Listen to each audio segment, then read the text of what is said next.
give it up for Amanda Bobbitt. Thank you, Katie. Like she said, my name is Amanda Bobbitt. I'm so happy to be here tonight. If you laugh at my last name, you'd not be the first one. In case you're too young to remember. In 1993, an abused woman named Lorena Bobbitt severed her husband's penis with a butcher knife. That hold for applause. She drove off with it and tossed it out of the car window. And it was found on the side of the road and reattached to him. Hold for booze.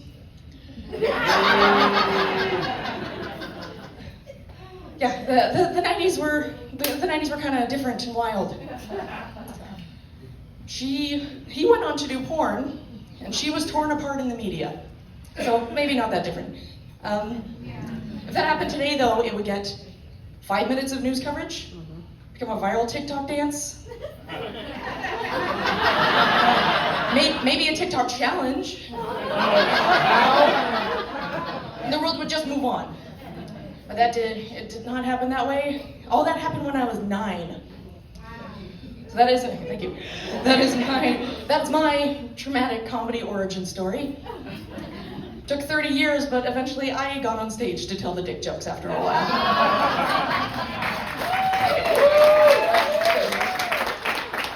I sometimes say that if you know the Bobbitt story, that means you're middle-aged.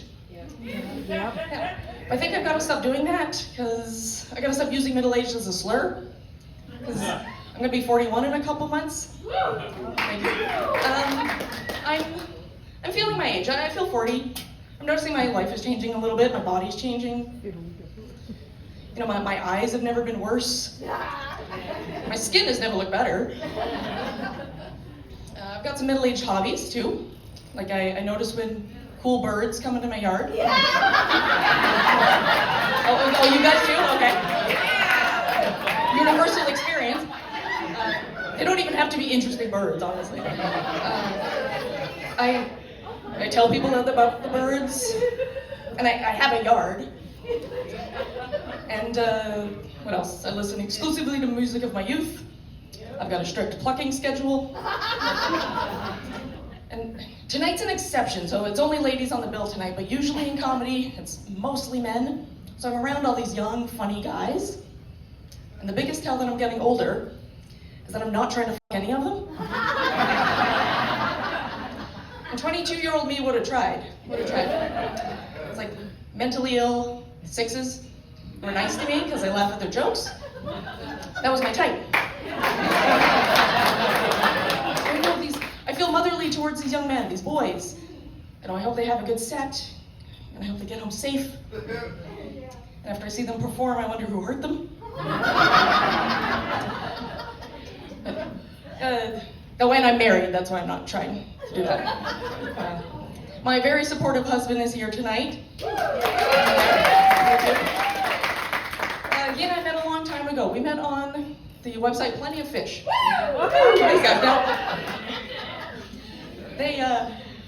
It was so long ago that, you know, we were dating in a small town, so there were plenty of fish, but the pool was kind of diseased and shallow by then. Everybody I met was named Dan on this site. There was Farmer Dan, Library Dan, French Dan, Boat Dan, Piano Dan, Trenchcoat Dan, and Boring Dan. Plenty of Dans, I think it was called. I had to marry him because he had a cool, unique name, Matt.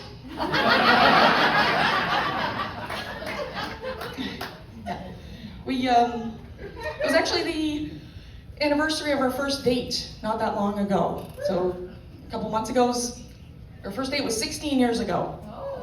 So, yeah. I've been thinking about that first date a lot. So when you meet online, you do have to take it offline. You have to see if you are compatible. You have to see if you like how each other smells. So I've been sniffing around the town of Belleville, which I do not recommend. We agreed to meet at a little local coffee shop, which is known in town as a hippie coffee shop. Which again, Belleville, that just meant it wasn't Tim Hortons.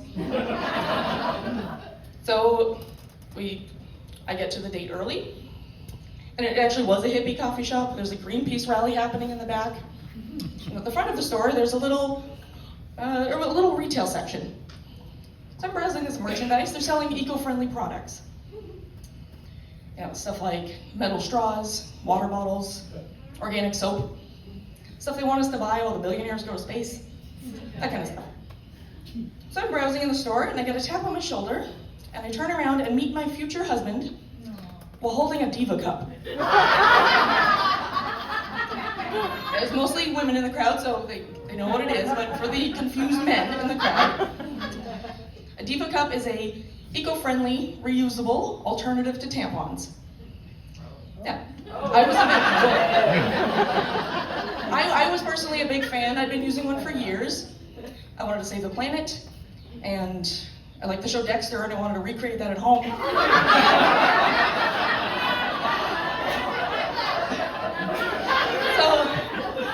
I could have just put this back down on the shelf, pretended this didn't happen, continued on the date like a normal person.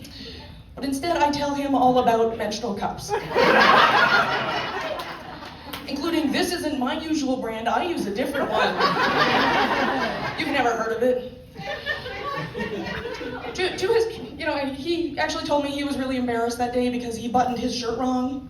Yeah, that's the same level of embarrassment. To his credit, he didn't run away. But how are you going to run away from a Bobbitt who you've established is not scared of a little blood? Yeah.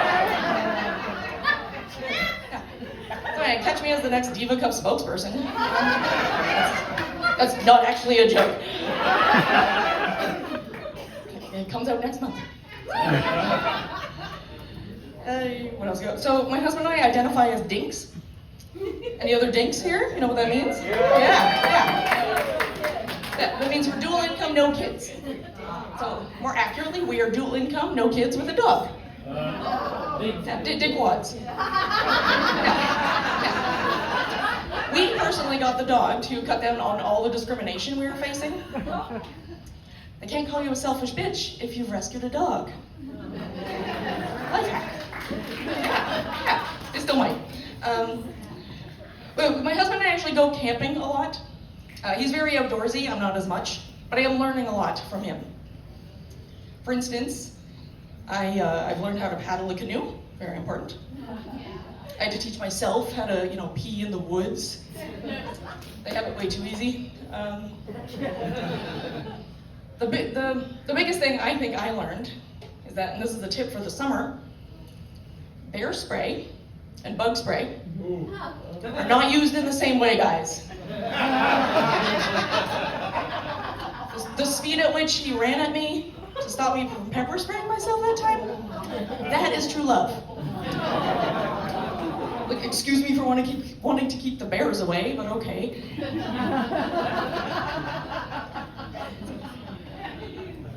Before I was getting the Bobbitt jokes in my life, I was getting jokes about something else. Thank you so much. I was getting jokes about something else in my life. So I grew up in a small town in Quebec, and my last name Bobbitt sounds like the French word Babette. What does that mean if you know French? Underwear, yes.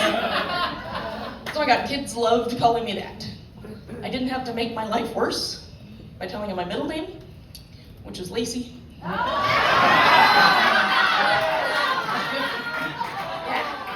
That's on me.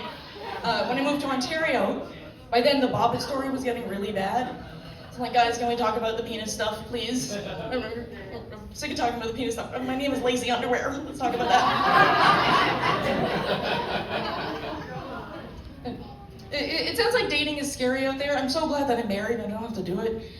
But yeah, anyone out there, I really feel for you. Between the threat of ghosting and violence and dick pics. Yeah, you're welcome. It sounds awful. It sounds awful. If I had to, God forbid, ever date again, I'd probably have to use the apps. That's how life is. I would probably just use my real name as a username going forward, not make up a name anymore. Anybody in my age bracket isn't going to be sending any dick pics to A. Bobbitt, right? Thank you so much.